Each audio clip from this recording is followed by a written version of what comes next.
Welcome back. To grasp object-oriented programming, we need to understand its four foundational pillars. These principles guide how we design our software, making it robust, flexible, and scalable. They are encapsulation, abstraction, inheritance, and polymorphism. 1. Encapsulation. This principle is about bundling data and the methods that operate on that data into a single unit, which is typically a class. It also means restricting direct access to some of the object's components. Think of a smartphone. All its complex components and operations are packaged inside a single case, and you only interact with it through predefined buttons and the screen. Encapsulation protects the data from accidental outside modification. 2. Abstraction. Abstraction focuses on showing only essential information to the user and hiding the complex implementation details.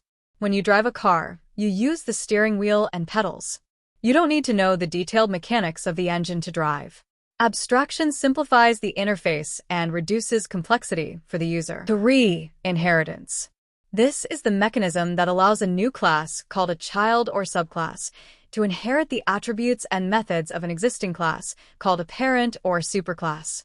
For example, a car class and a truck class can both inherit common properties like color and speed from a general vehicle class. This promotes code reuse and establishes a logical hierarchy. 4. Polymorphism. The term means many forms. It refers to the ability of an object to take on many forms, or more practically, the ability of different objects to respond differently to the same method call. If both a dog object and a cat object have a makeSound method, calling makeSound on the dog produces a bark, while calling it on the cat produces a meow. The method is the same, but the behavior is different. To summarize, these four principles are the philosophical groundwork of OOP. Our next lecture 16:03. Classes and Objects. See you there.